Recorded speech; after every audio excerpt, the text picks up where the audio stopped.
Another Sunday, another case of the scariest hysteria work week. Welcome to the newest edition of the Sunday Scaries, where we have all your gore, lore, and more, covering all the latest horror happenings, slicing open all the latest horror news, and dissecting it bit by bit, finding all those juicy innards. Pour that cup of coffee and turn your fright light while we take you on a tour of terror. And yes, we're a few weeks into Splatterthon, and of course, all kinds of content flooding the channel. Dylan, you have just seen Onyx the Fortuitous, and what is it? The Talisman of, I always forget The the title of. Talisman of Souls. Yeah, There it's a we are. very long title for a very good movie.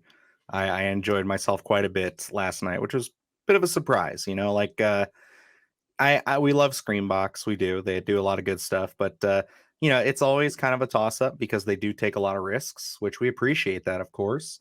We've had good ones. We've had ones that are just okay, and then we've had ones we don't agree with.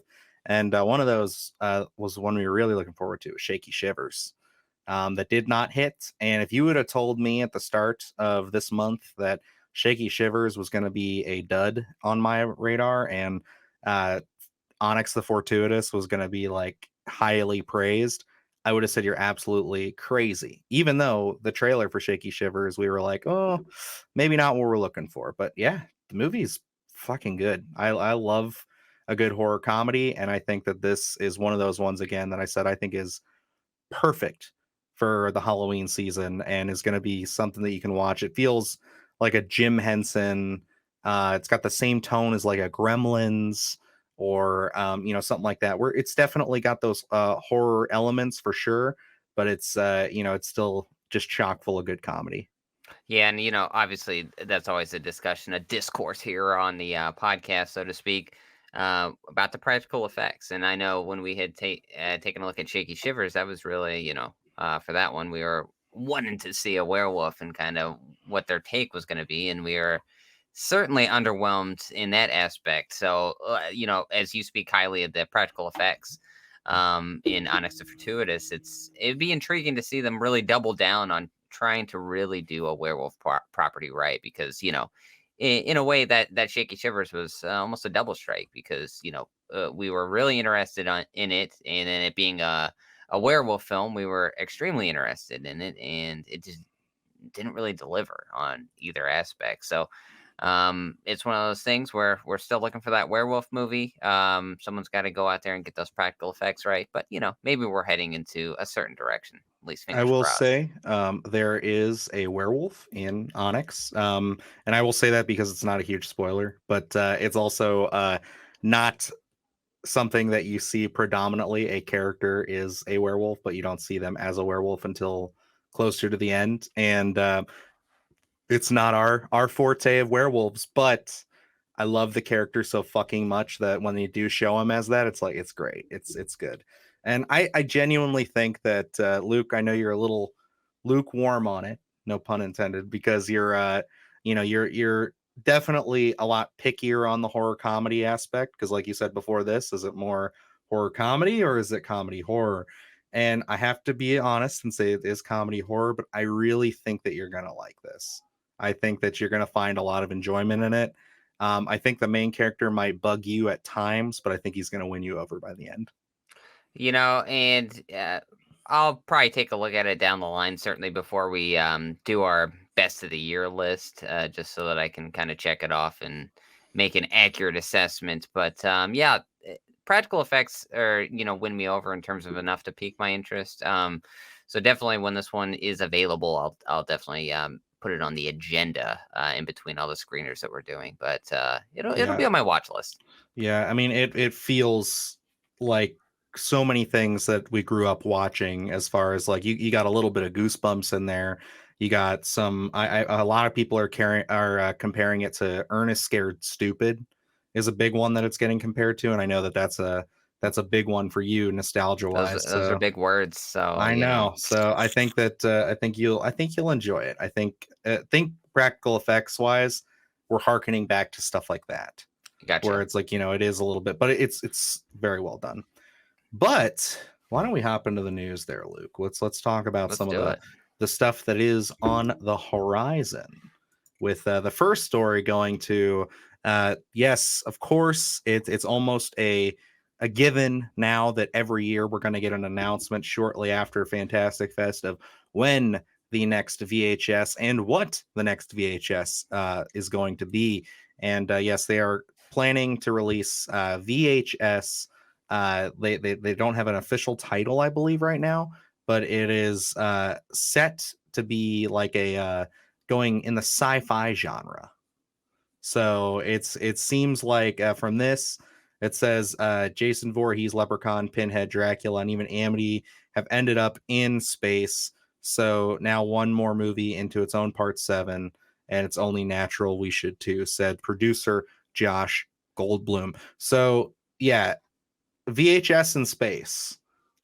That's going to be interesting. This is a series I know you and I are very much looking forward to kind of getting into. I think this is something that I didn't pay too much attention to the last decade, but I got to say these last like three have been like super intriguing and I've heard nothing but good things. Yeah, I'm definitely interested to really take a deep dive into that VHS realm. I know I had put on the first one, but it was more so a passive watch. It wasn't something where I actually sat down to give it my full attention. But, some of the stories that they were telling were rather interesting. So I'm curious to see, what that kind of journey is going to be. Especially now that I've always been aware of VHS, but it was something I never got around to fully watching. But now that we're doing the podcast and we're so steeped in the horror realm, it's something you can't escape in terms of it's always in the conversation. And when new releases or just found footage in general, I definitely want to see what this one's going to bring. I know that they had said sci-fi, and then in the article they mentioned space, so I wasn't sure exactly where they were going here. If this is going to be primarily in space, or is this just going to have more lean more into the science fiction realm of things? Because that really does open up a big, expansive range of things that they could cover. We always go back to the Outwaters and how effective that film is from a found footage perspective, but then also kind of that little garnish of science fiction that Robbie Banfitch does use in there to really bring out that cosmic horror element to it. So having an hour and a half or hour 45, whatever these usually the VHS run, it would be interesting kind of see what different tales they can bring, whether it's in space or just primarily science fiction. Yeah, I like that element that you brought up there of something I honestly didn't even consider, but it would be a prime opportunity to do some more cosmic horror elements. Considering that's one of my favorite subgenres of horror. I love when we get into just kind of these aliens from another planet or beings or entities of sorts that just kind of can really manipulate our meat sacks in a way that just fuck us up real hard. But it's yeah, that's definitely intriguing. I'm here for it. I know we really wanted to see, or at least I know I can speak for myself and say I was really trying hard to get a copy of VHS 85 even after Fantastic Fest. And it's just they got that shit locked down so hard. I guess we just didn't meet the threshold there. But hey, we did get When Evil Lurks, which was the other one from Shutter that I was trying to grab. And I think I could probably just make the announcement now that I do have Hell House Origin already ready to go. So you'll be getting some coverage of that. But yeah, we just missed the barrel on that one. But I do want to go back and watch it. It's just been so busy this month, as it always is. So it's going to be something I can't wait to revisit. I'm sure we're going to kind of knock these out. I think we've discussed a top 10 list or, some sort of way of just getting through this series, because I think that this is one that you and I are going to have a lot to say. And I think there's a lot of meat on this bone, especially when you just get to the concept in and of itself of just not only counting down our favorite films, but we could talk about, our favorite segments, and things like that. I'm sure we could spend whole videos discussing certain segments. So yeah, I'm definitely here for it. It seems like these have a level of quality to them that the horror community seems to be really behind. And from what I understand, they kind of went like up, and then by the third one they kind of went down a little bit, but they quickly recovered, and it's been nothing but an upward trajectory ever since. Yeah, and usually with the creatives attached here, because like I said, we haven't really watched these, but you kind of go back and you look at the list of everyone attached to these anthologies and kind of who's telling these short stories. They have Scott Derrickson was in yeah, '85, so they have such an expansive list of a lot of creatives in the horror space, and the beauty of these is it's such a it's like that mixed bag of candy that you get. If you don't like Kit Kats, well, you have a Nestle's Crunch, where you can, if you don't like the first one, maybe you like the second one. There's so much different tones, different stories to be told here. You don't really lose when you watch these things because you can always take away at least one story that you find intriguing. And like you're talking about, kind of diving down the whole VHS idea, I think is going to be fun for us to really dissect and really get into these stories. So, by the time this one rolls out, oh, we should be pretty steeped in the whole VHS realm. So I'm going to be curious with this one. Mentioning sci-fi and really doubling down on that, yeah, you got my watch for certain. absolutely. And yeah, usually these do premiere at Fantastic Fest. So I will see what I can do. We are planning on attending next year, of course. So if we get in and we can make it happen, I will be even more aggressive. So you watch yourself, Shutter PR, because I'll be sliding in there for VHS sci-fi or whatever the hell they end up calling this one. What if they call this one VHS 9000 or something? Like, there you go. There we Make it are. real zany, real out there. Let's Let's get get some wild. more Leprechaun in space and Jason Goes to Hell tone shit. Like, let's do it. I'm I'm all all for for it. it. Hey. Anyway, let's move on to our next story here.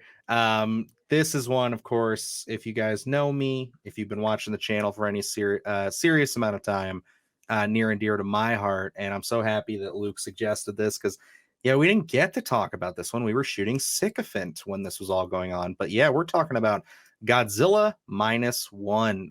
I think we did discuss this one time, and that was when the logo got announced, but there was nothing else. And that was months ago. Like that, I'm talking like in the spring.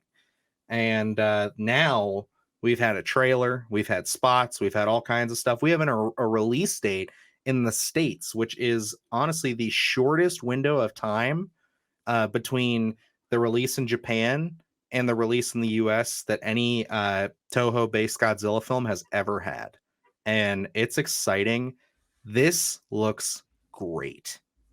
Yeah, this looks absolute quality. As soon as I watched the trailer here, and then I think even as we're recording this, they released another little teaser or something. Yeah, it's Um, just this clip that they have down here, but we can't play it because yeah, YouTube. yeah. What can you do? But yeah, this stuff it looks great. Like, we have the particular one here in the US with, and we're getting, I think, more expansion on that, what I think in the TV show Hmm. coming out in November. But, I love that they kind of have these two universes almost going with Toho's here. I think this one, I'm always surprised by the quality, and I don't know why. Shin Godzilla I have yet to see. Everyone speaks so highly of it, and it's been on my watch list forever. I'm definitely checking it off before we ever go to see this one. Are these usually Fathom events? Yes, they normally are Fathom events. I don't know if this one will be technically, but these aren't like one night releases either. Okay. These are the multi like days or weeks Fathom events usually. Because yeah, I remember going to see Shin Godzilla in theaters, and I had to wait until it just kind of like made its way to one of our local theaters because like it was just kind of doing a tour across the US. So it's like they, of course, they got it on one side and then it kind of flowed into the middle, and that's you got to kind of see it over the span of a couple months. But the thing about that is that the film had been out for close to a year in Japan. So like yeah, we're talking normally that's about how they go. They're out over there. Like the film Shin Godzilla had won best picture over in Japan before it had even released in the States. So it's like that's the window of time we're used to getting. So this is monumental for Godzilla fans and Toho Godzilla fans. And I think especially having, Godzilla, Kong versus Godzilla has really sparked a big interest in Godzilla, especially probably with younger fans that weren't really too familiar with the Godzilla property. So it's like, I think people are understanding that there's a lot of mileage left here, and we can kind of bring what were just released in Japan and way later in the US, we can have that turnaround be way quicker because there is a big audience for it. And I'm such a fan of the design here, just the destruction that is going on in the actual trailer itself. It really looks extremely intriguing. I love um, what seems to be the storytelling that they're bringing. Again, I don't know a lot about it, but from what they did see in the trailer, it just really looks like it's so well done. A lot of action going on, and that element of Godzilla. Again, I watched Kong versus Godzilla in the theater with you. Haven't really went back and revisited any of that stuff lately, but seeing this trailer, brushing up on it for the Sunday Scaries, really got me excited for this. I definitely want to go back. I'm checking off Shin Godzilla, and I definitely want to rewatch some of the U.S. property stuff that we've been getting. Yeah, and this is another a big element to this is just the this is only the second time that Toho has ever really like done a full CGI Godzilla. Normally, especially in the early 2000s, when they last went into Godzilla, before the second American reboot, was they always did suitimation. It was always someone in a suit. They stuck true to that, and they were going to do it for Shin Godzilla. But they tested it, they worked with it. There's apparently a few scenes where they use it. It's hard to tell, which is a good thing, but it's one of those things where it's like these last two films have been such a huge step up for them, as just a production house in general too, with just fully committing to CGI Godzilla. And I gotta say, I think one of my favorite elements about Toho and how they handle their monster here, not only because it's their monster, they are the ones that started this, so clearly they know what's best for the big guy, but is just the risks that they're willing to take with it. As so the American Godzilla movies and the show and everything that we're getting, like I adore it, I love it, it's fun, it's popcorn fun for me. As to where Shin Godzilla is so unique and so different than anything we've gotten with Godzilla before. And then the concept of doing a strict period piece and going back, this is post-war Japan. This is just after they were bombed. Like I think it's maybe 9 months to a year after that. And now Godzilla is reigning. And the thing that I appreciate about them is, yes, we have superhero Godzilla here in the States. He's a good guy for the most part, force of nature, whatever. Godzilla is a force of nature in Toho's films. He is a bad guy. He is not, at least in these current iterations. He's not here to save us from whatever threat. If there is another threat, he'll kill it and then he'll go back to wreaking havoc. That's how Toho handles him right now. And that's what I like. I know we had talked about it in our coverage from Fantastic Fest, primarily with the uncle, where I had mentioned, I think sometimes that foreign films are not afraid to take more of a risk. And I think that's kind of what you get here. Whereas, a lot of Americanized things have to be good versus bad. And that's just what it is. Where, as you say, force of nature, I feel like, we take that element of, it just is. It's just this is how the cards are dealt. It's not good or bad. It just is more abstract than that. And I know you'd explain some of the things with the Godzilla design in Shin Godzilla, which I thought was really intriguing as well. And I love that they bring that element, those deeper roots of the storytelling. And, I think that's what we're going to get here. That's why I'm more excited to dive into these Toho properties and really see what we get, because I know there is that underlying social commentary of a lot of things. And especially this being that throwback and more of a period piece, I love to see their take on it, because just from the trailer alone, it's really got me interested. Yeah, and the last thing I'll say, and we'll move on, just because I could talk about this forever, is just simply that I appreciate that this, to a lot of fans, because I'm of course in a ton of fan groups on Facebook and all kinds of shit for Godzilla. So it's like the word around the campfire has been basically that this seems to be, and I know the director had stated at some point that they're kind of almost going for um, Godzilla 1954, so the very first Godzilla film where he was a bad guy, he was a force of nature, it was a monster movie. They're going for that, but they're doing things that they could not do back then.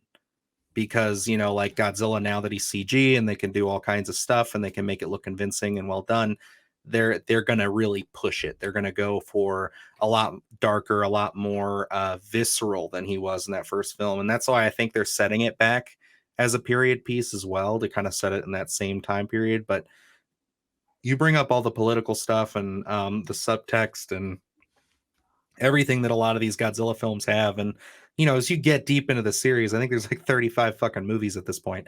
You know, like they get goofy, they get very monster centric, which is fun. It's great, especially when you're growing up. But like that first film and then some of these later ones too, like they really lean heavy into just like again, him being a force of nature. What would happen if a giant kaiju sized monster like this was a part of our planet, like invaded our just daily lives? Like they really dive deep into it, and I think that's some of the best ways to use this monster. So I'm very much looking forward to it. There will be a lot of Godzilla coverage, at least from me, on this channel, but I definitely am going to have Luke sit down and watch Shin Godzilla because I know I've been hyping it up for him, and I do want to, at least if we don't do a podcast, I want to do a video where we talk about it and I get your raw thoughts, your raw Absolutely. reactions, should I say. We should make that a segment. We should. But yes, we're going to move on to only 3 stories today, folks. 3 stories. But that is because, you know, we got some NECA news. We got some fun stuff. You know, we can't help ourselves. We're not going to go into the full diatribe like we did last time. But we are going to talk about some of the reveals. Now, there's less here at New York Comic Con than there was last time, but fun nonetheless. So, yes, we're going to talk some NECA stuff. First things first. Yes, your eyes do not deceive you. We are getting some Thanksgiving, you know, NECA figures, and we're not just getting the Tiny Terror. We're not just getting the Ultimate figure, but we're also getting a cloth figure for Thanksgiving. And I saw this and I screenshotted photos like I normally do, and I blew up Luke's phone. And yeah, this is some exciting shit. I mean, you mentioned quick turnaround with Godzilla being released. I think that's a really quick turnaround. I don't think I've ever seen anything happen that quick with Eli Roth's Thanksgiving coming out, and now a figure already being released. I mean, I was not expecting to this extent of like, oh, we're getting already merchandise for this film. And I mean, we've talked about it, I think, off air, where the Puritan design just it looks great. I'm really excited for the film itself, but you know, I'm excited to own the merchandise as well because I think creating a new slasher is hard to do in modern times. We always kind of want to go back to the classics, our original boys. But you know, I think this one has a shot. I think this could be interesting. The trailer looks like a lot of fun. The design looks great. And I'm excited to actually see this figure out, you know, in the wild.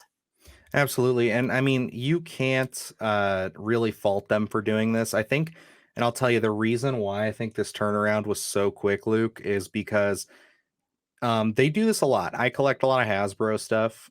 So like Marvel Legends and GI Joes and things. Like I have a lot of that shit in my displays that you guys never see. But you know, with my horror stuff, you see a lot of reused parts. So it's completely in my mind. I haven't seen the ultimate NECA My Bloody Valentine in person just yet. I have the cloth figure here, but like if you look here, Luke, like this is just the same body mold and type that they use for Michael Myers. Yep. In the new films. It's I assume this is the same one they use for the Miner. The gloves look the same, and you know why? How else I can deduce that is because if you look at the cloth figure over here, this is the exact same body and everything they're using there. I don't hate on that. That's fine. I'm just happy that we got this because again, whether the movie is good or not, like Luke said, I love the design here. I think this is fun. This is going to be something I just want to have on my shelf because even if the movie ends up not being great, I will always have that little piece of memorabilia that I can always just associate with the Grindhouse films and their fake trailers, which are just wonderful in and of themselves. And what I'm curious about, and maybe you know a little bit more than I do about it, because I'm a pro wrestling guy. Sometimes I'll take a look at the WWE figures that are being released, and what they'll do is they'll do prototypes where it's like, this is a placeholder. We're gonna switch things out. We're gonna switch parts out and kind of mold it better to fit, what the actual person looks like. I didn't know if this was maybe a placeholder where it's like we wanted to get it out there, capitalize on the buzz. This is what the head's going to look like. Not so much the body, but you can kind of get an idea conceptually of what it's going to look like because we have the Puritan head on here. It very much could be. I think there is an image where we can see the booth here. Okay. And I know, I'm sorry, we're not into the turtles as much, guys. So, but yeah, you can see they're reusing some parts here. Once we see this sign, I know there's a wider photo, and then yeah, we'll move on. We'll keep things going. But once we see that, if it says licensing pending, then you're probably correct. But if it doesn't say licensing pending, then that just means that they're good to go and that's what it's going to look like. And Gotcha. again, there's nothing wrong with reusing parts, especially from a company like NECA, who, I mean, look at Nosferatu here. There's nothing reused here that I can pinpoint. Like, this is completely original mold, original everything. And you guys know I've been salivating over this figure, and we don't have much longer to wait till he starts hitting stores. But God, this looks amazing. I love how intricate they get with everything here because, like you said, everything looks so original. Everything from one figure to the next looks so unique. This one easily a centerpiece. Every time I look at it, the urge to buy this one gets more and more just because of um, uh, just how well they nailed it. It's voice is different to me than probably any other of the figures that I've seen. I don't know if it's because it's a classic Nosferatu and the image is so iconic that even as a kid, it's been so ingrained in my head. But it just seems like such like a centerpiece. Like I said, I'm so excited for that one because it's going to be something that I think when you set it on a shelf, you're going to build your other figures around it. Absolutely. And I can speak for that entire Universal Monsters line. I am still looking and trying to track down Creature from the Black Lagoon. Um, but I have everything in that line so far in the shelf right behind, in front of me here. It's one of the greatest lines that NECA has ever put out, in my opinion. I wouldn't repurpose or sell any of these figures. I think they all look so fucking immaculate together. And I cannot wait to add Nosferatu to that. Gargoyles, I know this is a big one for a lot of people. I think that, again, not really, it's a little bit horror, I guess, if you want to call it that, or at least horror fans would probably be into this. But yeah, I mean, even this, like, if we're just talking about craftsmanship and just in general, just like the amount of detail they go into, like, who would have thought, in 2023, this little show that I used to watch reruns of on like Disney XD would be having, its own action figure line for It's adults. it's a popular property. Hmm. A It's lot. getting a live action Well, series, yeah. actually. We can tie that in there. A little bit of Yeah, I news. saw that. So, James I Wan. mean, yeah, I think this one's gonna be around for a long time. Yeah. This is not something I get too much into, is these older kind of like old style type figures. These are cool, they're fine, but not really my They my, look my really thing. well done. They are, and this is kind of cool too. Nothing too crazy. This is Scream 6. This is the New York. I think they call it the New York slasher or whatever. But he comes with like a little tiny Statue of Liberty and a bunch of other cool shit. Oh, I got you. I love Yeah, it. he's fun. The box looks great. I think this is their big life size Chucky. Oh, okay. Looks Yeah. really well done. Oh, the Gosh, detail's amazing. This is another obviously spot that I wanted to show. Again, we always mention that we're gonna get these tiny terrors at some point. I gotta point it out. these are the teeny Tarman, terrors. Tarman, please, NECA, ultimate figure, make it happen. I know you can, because there's something that we're gonna see here shortly that if you can do this, you can do that. I promise. Um, Absolutely. Let's start a yeah, petition. Yeah, and I would like a Megan too. That'd be Yeah, cool. absolutely. That'll I be would. fun. I'm sure that one will show up in like the Ultimate line. Oh So yeah, good. and I'll, Yeah, I'll honestly I'll take like even a fucking Jigsaw and Pigmask. Like I'll take it all. let's do it. Um, We're not picky with our NECA figures. Let's do it. not Give us really. everything. Not really. The Ronin, this is another really great series of figures they're doing. Again, not huge into the turtles myself, but it's a cool storyline and it's cool to see them take the time to put it together and give you shit like that. Like, look at all that. Like, those are all individual arrows in the back. It's like fucking cool, dude. My gosh, Love it. that I would love that one. That's graphic. It's hmm No, they're really cool. And Luke, if you haven't really looked into this line, it's probably the only Ninja Turtles line that's ever really deeply intrigued me. I love the cell shading to them. I think that it's all just looks really cool they look and really well consistent. done They are. and I mean, yep. unique. Up Of there he course, is. here's a boy. He should be hitting store shelves like as we speak. So like he should be out here soon. Elvira, of course, for you Elvira fans. But yes, I don't want to spend too much time uh, parsing through everything. There's Megan again, just another close up look for you guys, and Tarman. Vincent Again, Price. definitely looking forward to those.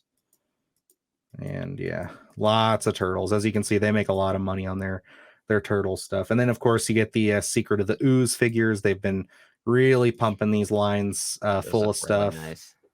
Oh, they do. They the detail, the lookalikes, the light. They just do amazing work, and I can appreciate those a little bit more than I think the animated ones because I did watch these movies. I rented them from Blockbuster as a kid, so even though I wasn't huge into it, I've at least seen them.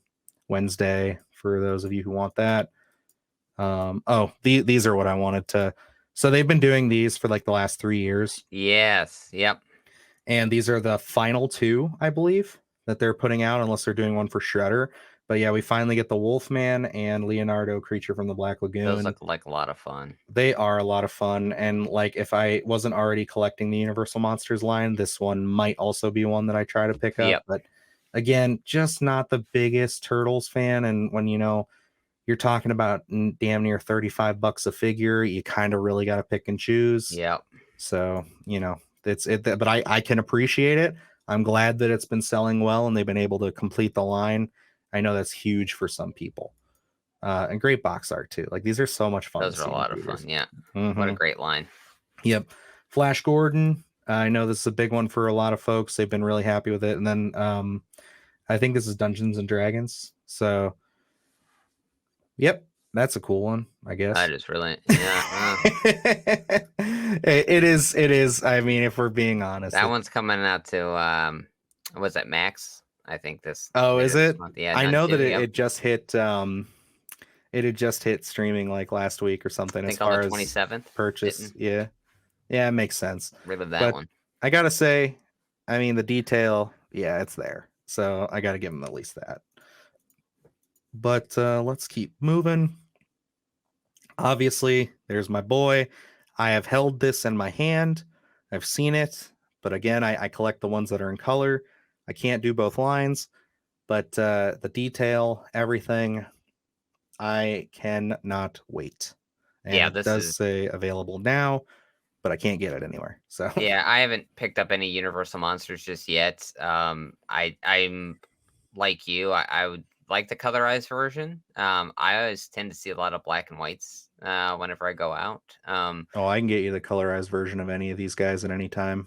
I know exactly where they all are too. Oh, okay. Oh, Well, perfect. also you got to think this time of year they are stocked to the nines with all of these Universal Monsters things at Target right now. Oh, okay, gotcha. And Yeah, Wolfman, top of my list as well as Creature. There, those are like the two that I absolutely need. the Wolfman figure. I mean, the fact that it has the ability to transform is it's easily top three of the line for me. I would say it's probably my number one, and then I got to say Dracula after that, and then Invisible Man.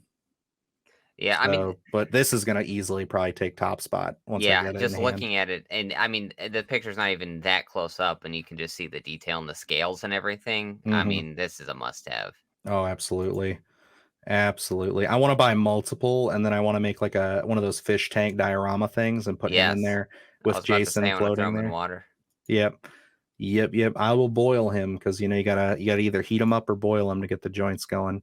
Um, these are kind of cool. I like the little set pieces they're doing. Again, not big into the classic stuff. This is a deluxe. I believe it's the Bride of Frankenstein. So he's a little bit different than the original. But he comes with a bunch of cool shit. Obviously, this is Chucky again. He should be available now as well. But yeah, I'm really looking forward to grabbing him. I don't have a Chucky on display. I know Luke's got one. Yeah, I got him back there. He's in his good guy box though. I'm Yeah. gonna pick up that one. Oh, absolutely. The burned up face alone is Yes, worth it. Lots of photos of that. But yeah, like the sculpts are so good. And then yeah, this is that Frankenstein. A little bit of like rottingness to that is pretty cool. I do like that one. I like the diorama set that he comes with. He comes with this big chair and Oh things yeah, like that's that. so So intricate again. There's so it's much going on. it's a deluxe figure, so I bet you he'll be like $50. But it's still it's It's a pretty nice cool. piece. I don't know if I'll add him to my collection, just because I like my Frankenstein and I don't really need two. Yeah, But it is nice for folks who would be interested in adding it. And I like the diorama sets that they come with, but again, that's just more investment that I just don't have the money for. or space. And here we go. Here it is. This was the biggest surprise of the announcements for me. And I said it to you over text. If they can do this, there is no reason why we can't get a Krampus. Absolutely. And I mean, this just looks incredible. I mean, look at that detail. This is a So must intricate. own Yeah. for me. I fucking love this movie, and you guys are going to get to hear a whole lot about that. So stay tuned for December to Dismember. But this, I mean, this is just awesome. It was such a surprise. This and the Thanksgiving figures were just never would have even crossed my mind that those would be revealed at New York Comic Con. And I think that's indicative of where the horror genre is right now, where horror fans will pay, for a lot of merchandise, this off the beaten path kind of merchandise. Where, yeah, who would have thought we'd be getting anything from the Krampus film? But I'm overly excited that we are, because I'll collect anything that they put out of that film. But just getting all these little intricate action figures that we never thought we'd actually see is absolutely tremendous, because being able to own this stuff and put it on your shelf as a big horror fan, I mean, it's a great time to be a horror fan. Absolutely. And then these two, I will honestly probably upgrade to the ultimate Yep. one of him just because I like what the detail they've added. I mean, just looking at it here, they've done so much more because like I'm comparing. There's more blood on the face. The coveralls look a lot sleeker.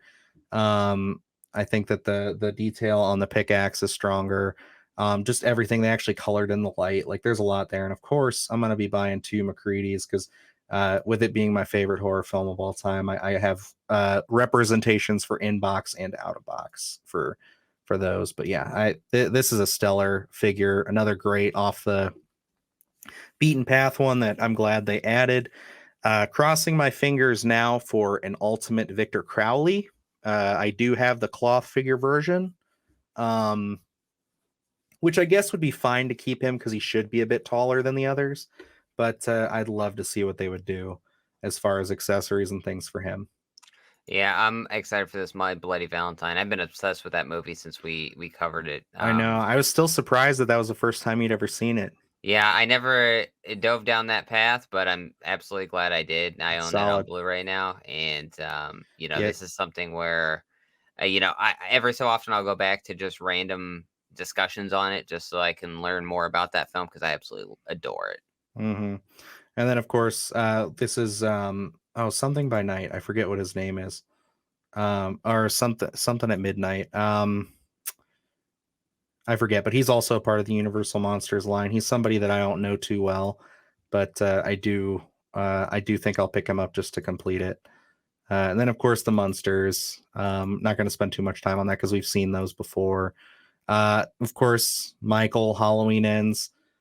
Didn't love the movie, but I'm going to pick this up to complete it. Also, it is a great look for Michael. Absolutely, I love that. I mean, look at that detail. And this got held up, and I appreciate that's the thing about NECA. They said that they held this one because the promotional art that they were working off of was different than what the final look came into the movie as far as just how much rot and degradation there was. So they held off and they waited until they could get it screen accurate, which I appreciate. So Yeah, because it looks tremendous. I mean, it is. It's definitely worth it. Again, you made the joke last year. Would have loved a Corey Cunningham alternate head just to have it, but you know, I'm fine with this too. I love it. And then of course, yes, the piece de resistance on that Chucky there. Great sequence. Best, one of my all-time favorite parts of that series so far. Seriously, like one of the best moments in season 1. So excited for that figure. And then of course the RoboCop.